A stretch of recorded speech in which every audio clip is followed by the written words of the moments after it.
The Summer Games Minute, brought to you by MassMutual. It is one of the most coveted trophies in the world, but are gold medals really gold? Well, mostly, they're not. The gold medals given out these days are nearly entirely silver and are plated with pure gold to give them that iconic sheen. Silver medals are, of course, made with silver, and bronze medals are a combination of copper and other metals like tin or zinc. And while winning an Olympic medal is priceless, the value of the materials in the medal are not. In recent games, some of the materials used to make the medals have come from recycled cell phones.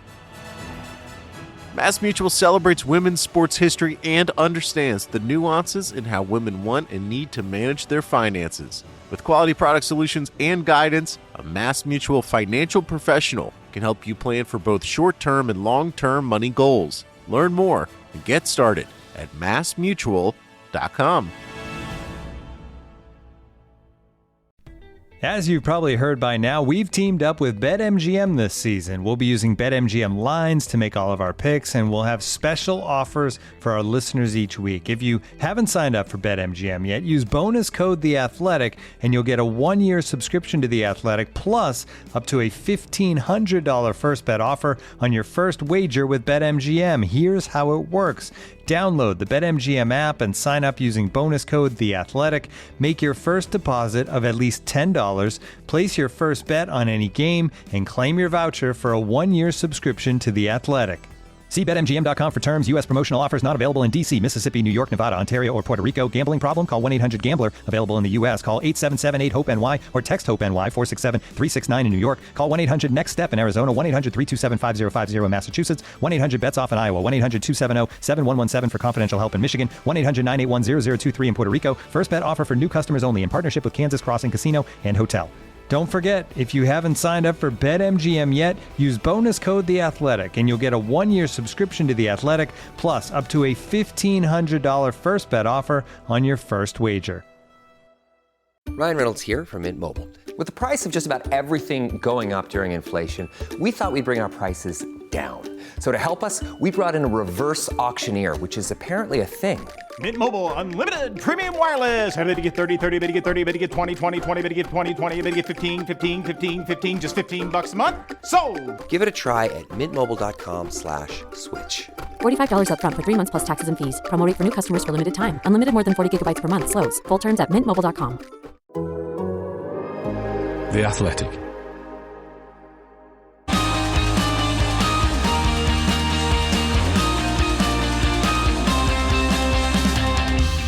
The race is on, and the Spanish Grand Prix will be the acid test for whether F1 really has converged at the front, or if the recent challenges to Red Bull are more down to an unusual run of circuits. So what should we expect in Barcelona, and what will it tell us about the rest of the season? I'm Ed Straw, and joining me to tell all are Mark Hughes and Diego Mejia. Well, Diego, welcome back. We haven't had you on for a while. Of course, Diego from Fox Sports Mexico. How's the F1 season treating you? Well, hello, Ed. Mark, it's great to be with you guys again here.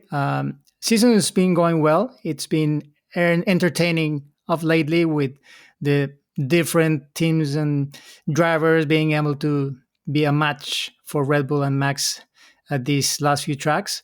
But I guess we're about to see whether that's going to be possible for the rest of the season, or if we're going to find out that suddenly Red Bull is back into dominant form. But I guess out of this last stretch of races, it's been quite entertaining, and it has somewhat portrayed a different kind of season that what we had seen up until China, I guess.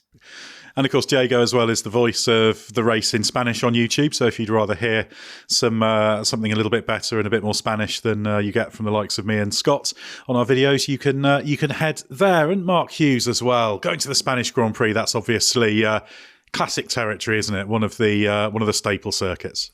Well, it's the most aerodynamically demanding circuit probably of all of them. It's got the biggest mixture of demand, so it's a lot of different speed corners. It's that's a key challenge for especially with this generation of car, which they produce a lot of downforce at high speed, but are a bit clunky at low speed, and so getting them to remain balanced through a speed range is very difficult, and that's what the Red Bull has historically been so good at. It demands a lot of aero efficiency. It's kind of a very long straight there. And it places a big range of demands. So it's always been the sort of litmus test for, right, how good is a car really? Because you get all these different swings favoring certain aspects, different. So like in Miami, it was all about the surface at the very high temperatures not gripping up, and you had to get the tire working in the right way. At Imola, you need to use the curbs a lot. So any car that wasn't working well over the curbs, it was going to have to be extremely good somewhere else to more than compensate for that. Monaco, Montreal, they're both very bumpy and short, low-speed corners. So not much variation there. So if you get your car working like Mercedes did in Montreal over a circuit that's not too demanding of the speed range, you could, maybe get the car to work better than it might at a circuit in such as Barcelona. That's not to say we think the Mercedes won't work at Barcelona, but it's very interesting to see whether it will or won't. So, historically, it's been the sort of circuit that should really, really suit the Red Bull. But we don't know now, because the McLaren and Ferrari in particular have made so much progress. The Ferrari is very good on low speed and pretty good on high speed. The McLaren is very good on high speed, and since it's upgraded in Miami, pretty good on the low speed as well. So they're making gains there. So this is the first real litmus test where we see, right, where are we really? And then that should give us a good guide, a good foundation guide for the rest of the season, really. And of course, especially after some very specific circuits, it's the start of a run of slightly more conventional ones. It's the start of a triple header with Austria and Silverstone, of course, to follow. So, very, very interesting times after the challenges to Red Bull. But of course, Red Bull still won 2 out of 4 races. Could easily have been 3 out of the 4 had Miami gone their way. With the run of play being normal, they probably would have won in Miami. So, Diego, if you were in Red Bull's shoes, how would you be viewing the mounting challenge from the chasing pack?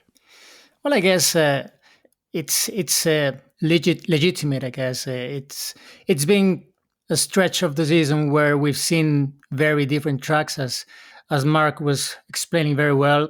Very different characteristics from Miami, Imola, Monaco, and Canada. Very different requirements. Some traits similar in those, but in the end, not very as telling as Barcelona could be about what we can expect for the rest of the year. Obviously, the season as a whole, up until now, hasn't been probably as easy as it was looking a year ago for Red Bull, for different reasons. To some extent, there had to be some distraction out of all the nonsense going on there even before the season started. Things have seemed to calm down since Adrian's departure, or the announcement, basically, renewing Checo. But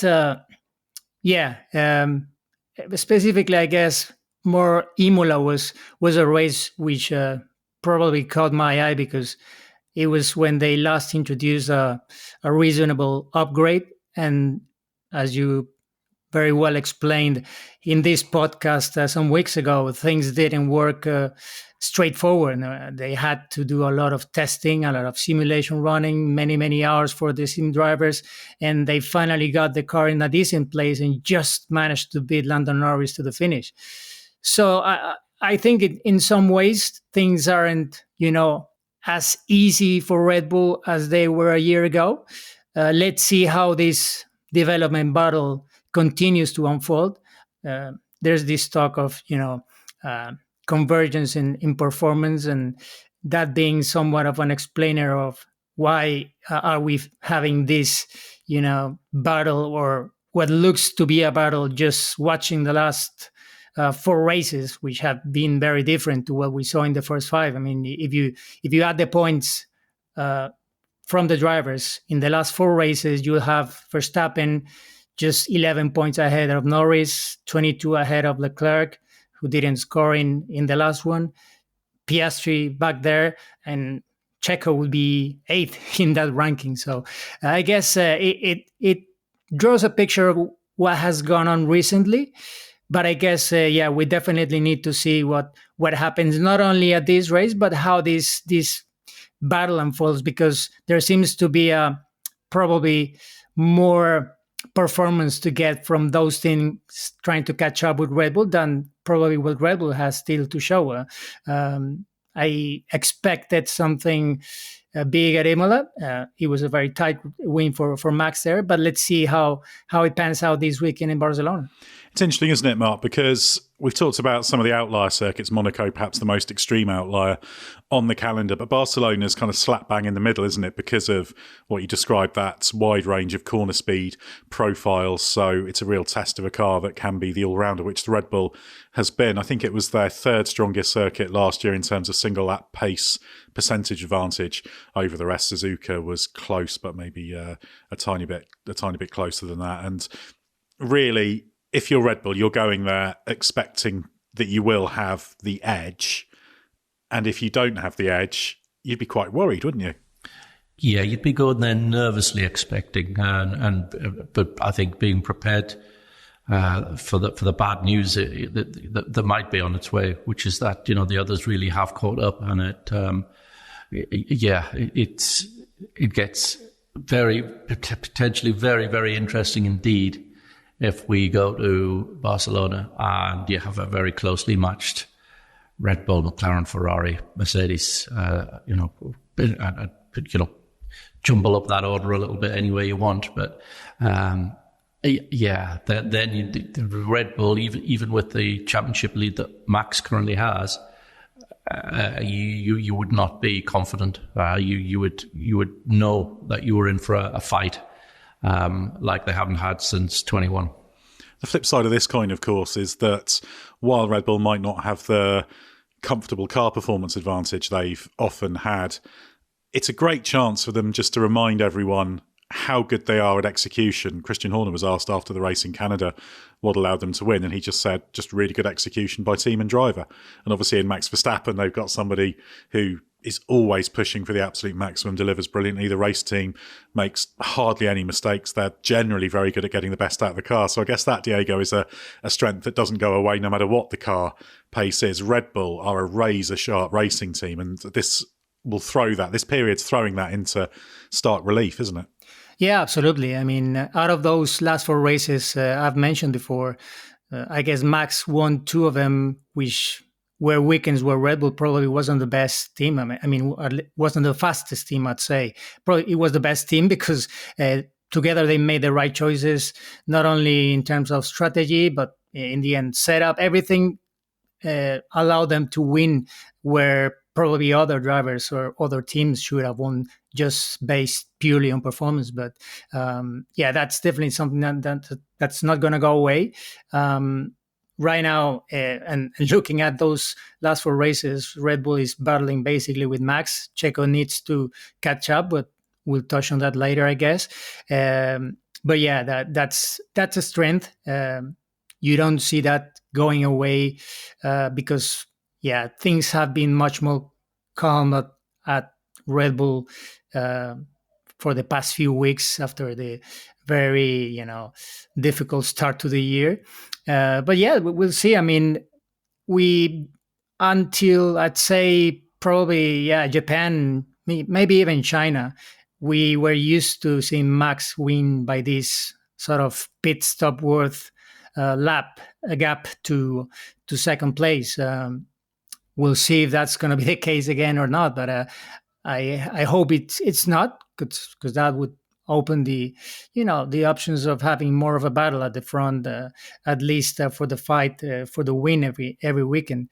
But it's going to be very, very interesting what happens this weekend in terms of the relative performance of Red Bull rivals. Yeah, that's the great thing. If you can have 2, 3, 4 teams all up there at similar pace, then it gets really exciting, and it is all in the execution. But Mark, we should talk a little bit about Mercedes, because they could have won in Canada. They do seem to be making tangible progress. Do you think Spain's going to provide confirmation that it's not another of the full storms we've repeatedly seen? That goes back all the way to the first one we saw in this rules era, Barcelona, back in 2022, when suddenly things seemed to click, and that was meant to be a turning point, but wasn't really. Yeah, well, I mean, that's we don't know, and as you say, we've had so many false dawns. But that car in Montreal at times was the fastest car in the place, and the reasons they were given for the improved performance and the problems that they had with the old wing and why this new wing had fixed them, and it all sounded perfectly logical and tallied with what we were seeing in front of our eyes, but as we touched on before, Montreal, the corner speed spread is very small. All the corners are almost the same speed. So if you've got a car where you're struggling to get the same balance at low speed and high speed, it's going to be disguised a little bit by a circuit like that where the corner spread isn't very high. You can just set it up to get the balance you want, and it should stay relatively consistent. So the fact that they've got the car competitive shows that if it's in the right balance window, it's got the aerodynamic performance necessary to be competitive. Can it retain that ability to stay in the balance window over a lap when we go to a circuit with a bigger spread of corner speeds, so that the problem that you classically have that they have had is that the car is it has a lot of rear end grip because of the at high speed. But as you're running the car lower and lower, as you're getting a better understanding of the underfloor aerodynamics, then the front wing was exposed as a problem because its grip ramped up too much at higher speeds as the car's loaded itself down on the suspension. And all of a sudden, the aero balance is moving forward very suddenly. So you've got a car which is very nervous in the high speed. So if you set it up so that you don't get that, then it was slow with understeer in the low speed.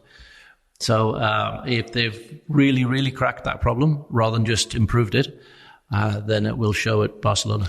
And of course, the team's quite realistic, I think, about it. James Allison, the technical director, has talked about the fact that they probably looked a bit quicker than they naturally are in Montreal because of the characteristics, and expect to be competitive but not right at the front, I think was the phrase he used in Barcelona, which is a good step, isn't it, Diego? Because we don't know this isn't a full storm. It looks like it probably isn't, but that's the problem with full storms, isn't it? It looks like you turn the corner and then suddenly you haven't. But this should confirm that Mercedes is at least on a credible trajectory, which means they could have weekends later in the year where they're potentially able to win on merit. Yeah, exactly. We are about to see whether it's a real breakthrough or just, as you said before, a falls down. I guess the noises from James Allison echo some of those from George Russell after the weekend where he too was sort of saying, I mean, what we found here is not just about this track, it's about more of an overall picture of the car and should show elsewhere. Whether that's going to be enough for them to be fighting for pole in Barcelona, maybe not, but it's going to be, like giving some continuity to what they've showed in Canada, start building on that and maybe catching up later. And I guess Mark's explanation is quite telling about what we can expect. He very well said about this more variety of profile of corners around Barcelona than we had in Canada, but here we find mostly the other end of the type of corners that you found around Gilles Villeneuve. I mean, mostly very quick corners. Once they got rid of this chicane on the last sector in Barcelona, they took out 2 more corners which were quite slow, or 3 maybe, and now you only have, I guess, turn 5 and turn 10, which are really, let's say, slow corners. The rest is medium high, so that could play to the strengths and what they found from the car, and they can maybe tune it more and make it be in a better window to perform as they probably did 2 years ago, when they suddenly found that the car was performing very well, but just a few days later they found that they couldn't keep that up for the rest of the season.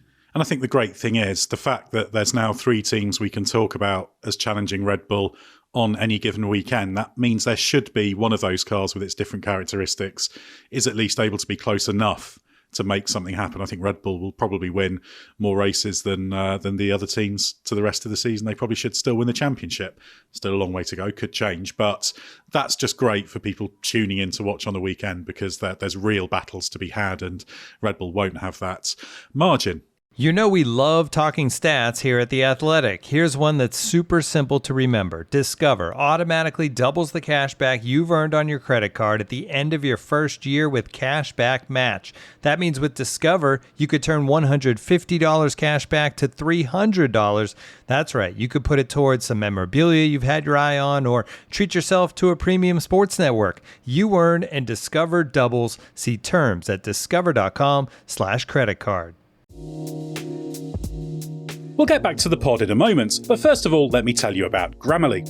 Email, Google Docs, Slack, you write across multiple platforms and places during your workday, so delivering consistent, high-quality communication everywhere is key. Grammarly is an AI writing partner that helps you get work done faster with high-quality writing for better projects, proposals, presentations, and more. Best of all, Grammarly works where you work, so you can get more done no matter what tools you use. As a journalist and podcast host, I'm constantly writing and rewriting copy and drawing up scripts. It's part of the job, and Grammarly helps make it faster. It's got some really cool features like tone suggestions to help you strike the right balance between direct and friendly in work emails. Plus, Grammarly has a ton of other great features like advanced spelling, grammar, punctuation, and conciseness suggestions to ensure your writing is professional, mistake-free, and clear. Get AI writing support that works where you work.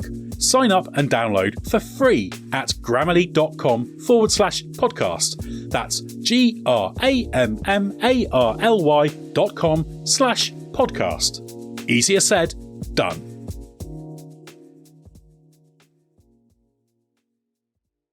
Ryan Reynolds here from Mint Mobile. With the price of just about everything going up during inflation, we thought we'd bring our prices down.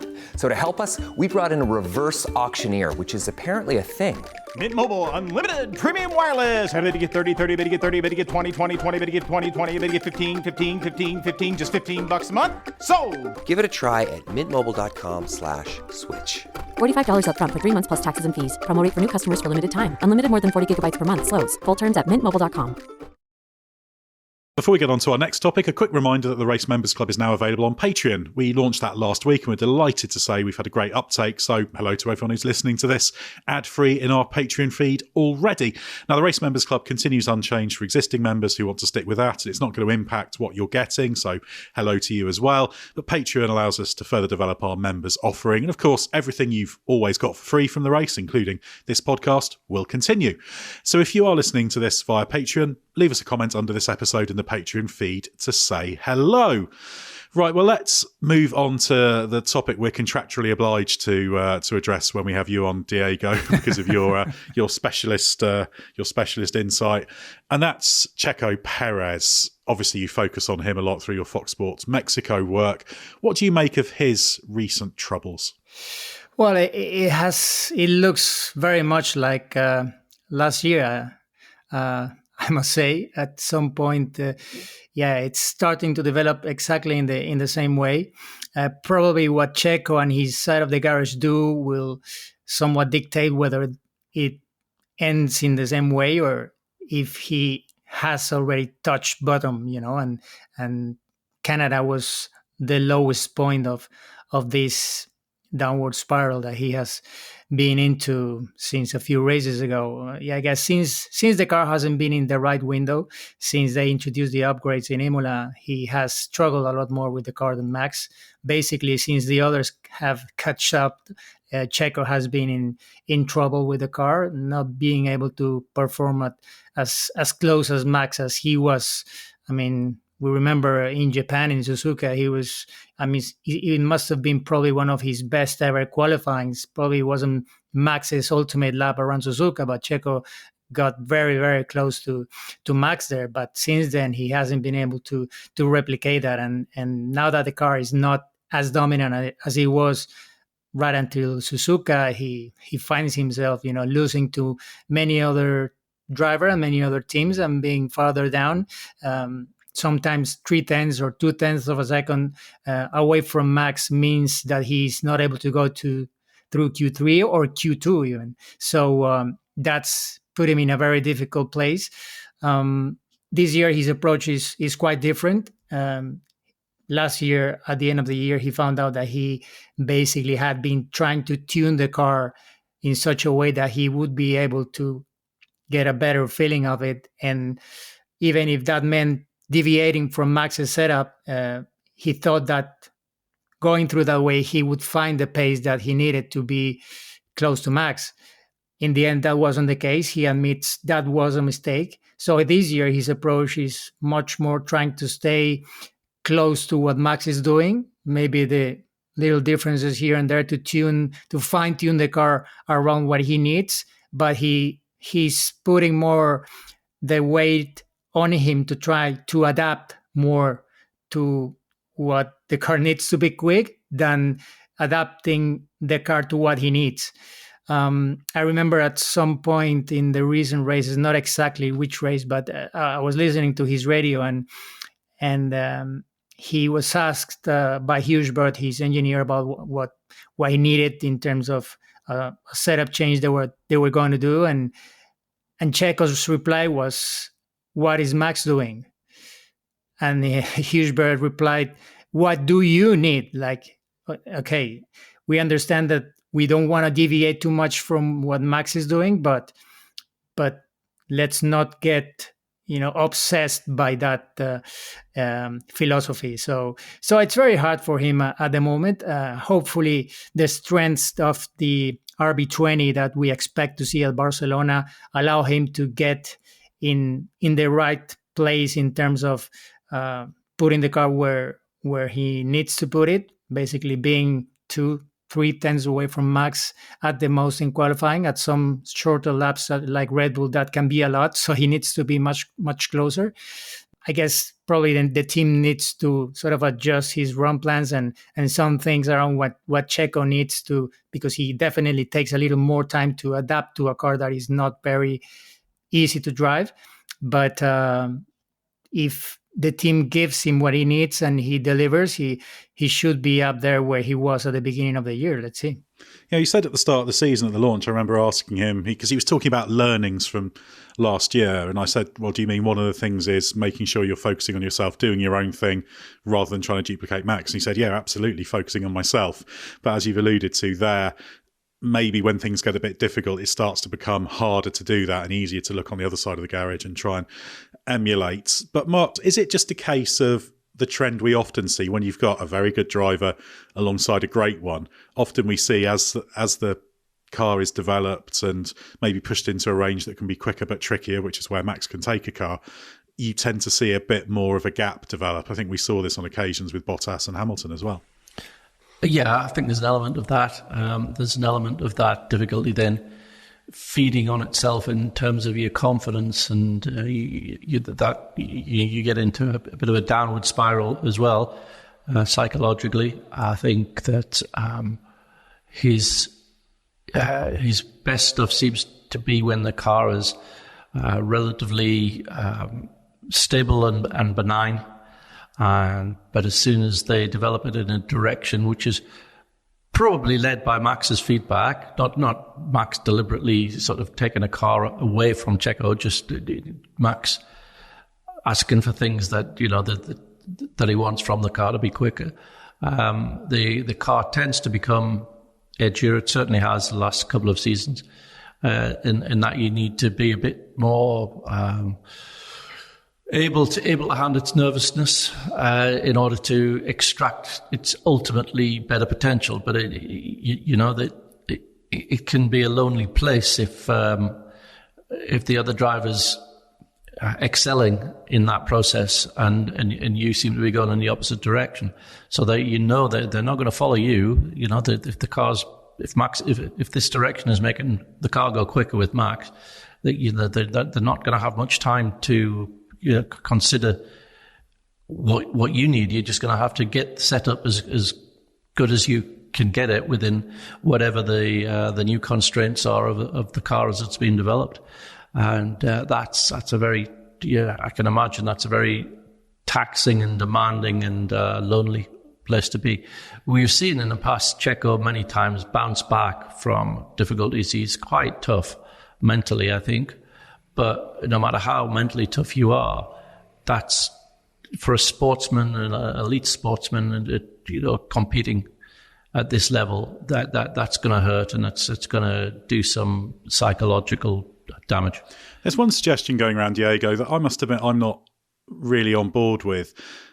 Helmut Marko said this, Christian Horner's said this in a press conference, was sort of maybe half joking, but there was this suggestion that kind of contract time led to Perez delivering his best work, and once he's got the new contract, suddenly he's fallen off a cliff because he's not trying or something. I must admit, I've never seen that in Perez. Do you see any evidence of that? Not really. I mean, if you go back to China, I guess Christian Horner was there in the FIA press conference, and he was asked about what more he needed to see from Checo to sign his new deal, and he said he wanted to see more consistency, this and that. But they announced his new contract right after he had already been through the start of this rough patch, so it doesn't really add up to what they were saying before. I don't think that's the case. I mean, it boils down mainly to, I guess, to the points that we've mentioned, and I guess his mentality doesn't change because he has the safety, let's say, of a contract that has been signed. I think he knows deep down that whether he has a contract signed or not doesn't really make any difference, because he has had contracts signed for multiple years, like he was when he drove for Racing Point, now Aston Martin. He had a deal for the first time for multiple years, and it was just 1 year because they signed Vettel in his place. So he knows that if he doesn't perform, regardless of what kind of contract he has, it's going to be very tough to see the end of the contract. So I guess, he knows, and he has told me many times that ultimately he has to deliver every weekend. And one last thing I wanted to ask you, Diego, on Perez, because you're very plugged into this. What's the perception in his home country about the recent struggles? How's that responded to? Is it just seen as Red Bull making life hard for him? Is it seen as Perez underperforming? How do they frame it generally? Well, it's always very difficult to say something, let's say, leveled about this, because hardcore fans think in some way, Mexican fans that are not really into Formula One but just follow it because of Checo have a different view. Maybe the biggest portion of Checo's fan base is fans that just want to see him succeed regardless of whatever. So they would, point fingers at the team, at Red Bull, at Helmut Marko, at the Checo's engineer. Checo has somewhat driven away from all the noise that goes around him for a long time now, and obviously there's a big portion of the fan base that have been for some time asking for a change on his side of the garage. They want to see a different engineer. They want to see a different dynamic. But that doesn't necessarily mean that that's going to happen, or that is the solution. I guess Red Bull knows much better than we do what Checo needs, what things are working and what things aren't working in his side of the garage as they should. It's difficult to sort of read exactly what the overall view is about Checo and his struggles in Mexico. But I think it's safe to say that regardless of whether he struggles or not, most of the fan base will still back him up. Yeah, well, he's an absolute megastar in Mexico, and for good reason. I'm sure some better results will be ahead. Well, Mark, let's move on to our final topic, because last week there was a potentially significant change to the International Sporting Code, most notably allowing exemptions to be made for the requirement to be 18 for a super licence. So that points to Kimi Antonelli, doesn't it? What do you make of this? Yeah, it's interesting. We don't know if it's in response to something that was requested much earlier in the season when I think Williams was quite keen to get him in the car much more so than Toto Wolff, who I think responded by saying, no, look, I don't want this, I don't want to put him under any more pressure. Just let him continue his F2 season and whatever. And whether it's now a dead subject, but the request has sort of gone through the process and led to them making this decision that under the FI's discretion, a 17-year-old could be deemed worthy of a super license, or whether it's from some fresh impetus because they want to make it happen. Now his birthday, he's 18 in August, so if it's the latter case, it's going to be quite imminent, isn't it? But because it wouldn't be an issue after August anyway. So it's going to be interesting. It will, if we do see him anywhere before he does the expected thing of taking Lewis Hamilton's seat at Mercedes next year, we'd expect it to be in Sargent's car at Williams. And of course, we should say they also changed the requirement to have a road driving licence as well, because if he was to get one in Italy, he couldn't get one because you have to be 18 in Italy. That's a more minor one that I guess levels things. Yeah, I mean, Max Verstappen had already won a Grand Prix before he got a road licence. Well, exactly. Well, it's strange, isn't it? Because to me, it should be about level of competence and achievement. And the argument on this that should be you can make an exemption because if you've got the point system and a driver meets that point system as Antonelli does, then why shouldn't you let them in should somebody want them to? So I guess that's the rationale behind making this possible. And we should say it's not a lowering of the age, it's just allowing for an exemption. But I'd be interested to know what you think, Jay. Obviously, there's a huge amount of interest in Antonelli. Would you like to see him thrown into F1 action, even if it's just some FP1 outings? Because, of course, the same rules apply to the FP1 only super licenses. Yeah, although I must say I would first like to see him do something quite special in F2, because I must say up until now I haven't. I'm sure some of that is Prema maybe not being right up there like they have been usually in F3 and F2, talking about this year. Although Berman has probably had some more flashes than his teammate there. But yeah, I guess if Mercedes has done all this, or Williams or whoever, if Mercedes have given them all this F1 testing that they are giving him and will give him for the rest of the year, is because they definitely have seen something quite special, not only now, but from some years ago, from the years he has been part of their young driver program. So it's exciting. Hopefully he is the next Italian F1 championship caliber driver. It's been a while since we've had one. And yeah, every time a young, exciting talent comes in, you really want to see those drivers come up and fight for the title. And obviously, Mark, that relative lack of results in F2 is quite an interesting talking point for people. I mean, there's good reason why drivers like Behrman and Antonelli are the ones who are being talked of and will like to get F1 seats next year.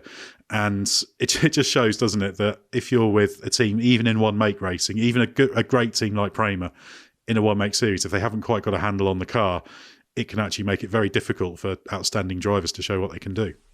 Yeah, and we know the caliber of Behrman from already from his few F1 appearances, and it's notable that as teammates they go up and down the grid together. So it does look like it's a team problem rather than an Antonelli problem or a Behrman problem, because when they're relatively quick, they're relatively quick together, and when they're slow together. They go up and down the grid at the same races. There's not this disparity between them.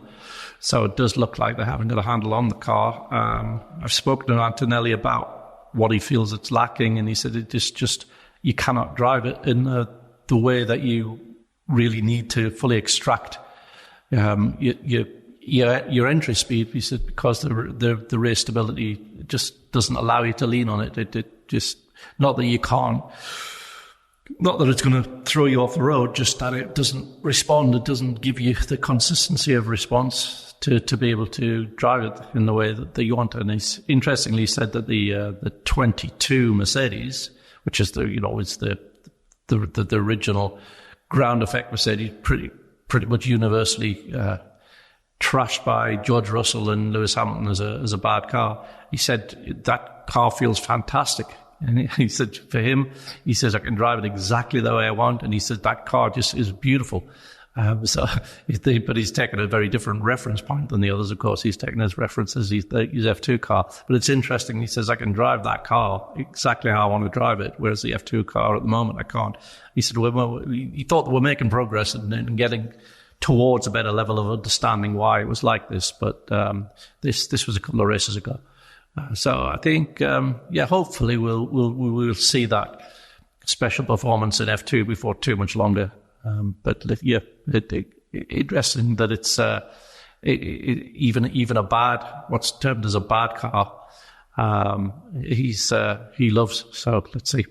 There's two things that leap to mind from that. Firstly, it shows how important that old car, F1 car running is for Antonelli's case, because he's able to make a much stronger case with that for a Mercedes seat next year than in a tricky F2 campaign. But also, I did an interview with Jack Doohan the other day, who's a candidate for the Alpine seat, and he was saying that one of the benefits of a young driver is they don't have preconceptions of, it's been like this in Formula One before, I want the car to do this, that, and the other. They come in adaptable and open-minded, and that's probably been quite fun for Mercedes as well to see that from Antonelli. So he's doing his case making in the shadows, as it were. And make no mistake, Antonelli is very, very good, and it's still trending towards him being in a Mercedes next year. But Diego, also on this topic, there was some griping stateside about the fact the FIA is willing to make exemptions possible for the age rule, but not for the super license point requirement. Of course, that reignites the whole Colton Herta debate. So do you think there's an argument for exemptions being allowed there? Yeah, I remember Colton tweeted about this time last year that even Brad Pitt got a super license before him. And now that these days that the F1 movie is in the news again. So yeah, I think that there is an argument to be had about that. Colton is a very talented and a very capable driver for sure.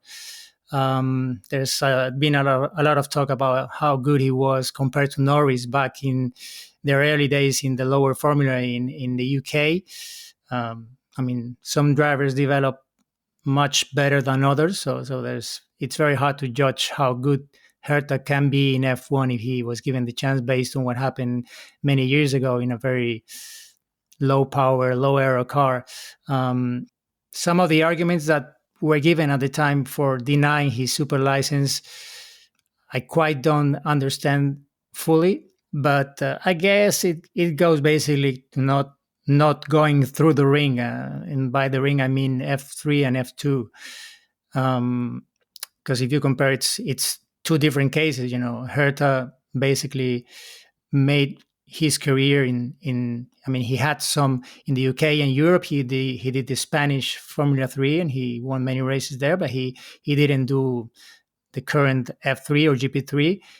He didn't do Formula 2. He did it the American way, let's say, while we are talking about Antonelli, who did all this, and he has his super license points even before he did Formula 2. So it's two different cases. And I guess the question is, should success in IndyCar fast track you towards a super license? I think that if that is validated by an F1 team that carries a testing program with you, as McLaren has done with Herta, I think it should, because the team ultimately has enough data to back up whether a driver has enough capability to race at the F1 level, So if the team believes so, and if they want to risk having that driver on the grid, they want to take that risk because they feel they have enough data to back that up. Why shouldn't they be allowed to do so? But as Alexander Rossi, also, he was a teammate at Andretti with Herta before he switched to McLaren. He was one of those who put the point out on the social media when he said, okay, so exceptions can be made when this new Antonelli rule has been put on the Formula One regulations, or the Appendix L, as it's called.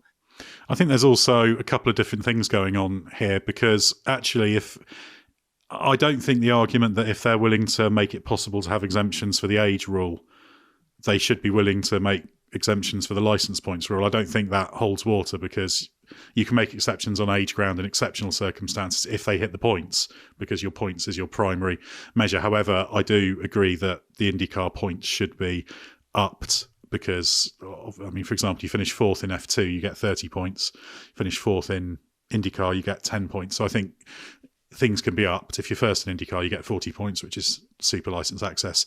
Straight away, you need 40 for a super license. So I think that can certainly change, and I think that's a valid argument. Although I think we have to be careful about conflating the two. I would also say, as a footnote, maybe Colton Herta's struggled to develop a hugely talented driver. He's won quite a few races in IndyCar. Maybe Andretti's not been the easiest team of late, but I'd still like to see him evolve at a greater rate. So almost his case is fractionally weaker now than it was at the point when he had a shot at a drive. But I certainly think he's still shown plenty. What do you think, Mark? Do you think they just need to up the IndyCar points a bit, just to reflect the fact that's a top-line series? I think it should be, yeah. In terms of challenge, it should at least be left with F2, arguably valued higher. And I think the point Diego made, that it's difficult not to see it from the perspective of the FIA wanting to ring fence its own championships and not have an easy route in from outside the FIA. And I think it's very short-sighted. I think anybody that shows serious potential in IndyCar, to talk about Colton Herta, we could talk about Alex Palou, we could talk about Pato Award, they should, for me, they're automatic super licenses. They're just a caliber of driver that's obviously going to be competitive. Quite how competitive and quite how good, but easily worthy of a place on the F1 grid. And it shouldn't even be a discussion. I find it ridiculous. Yeah, I'd agree with that. He's won 7 IndyCar races.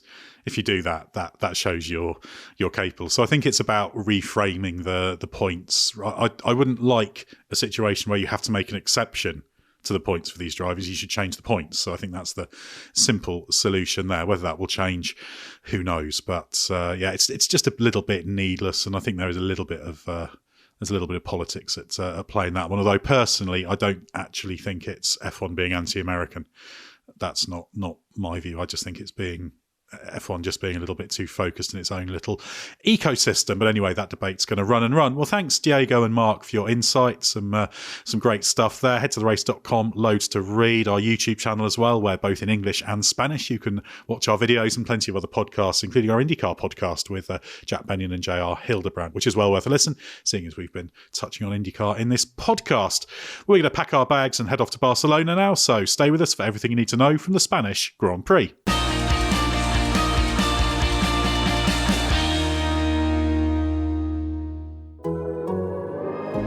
The Athletic.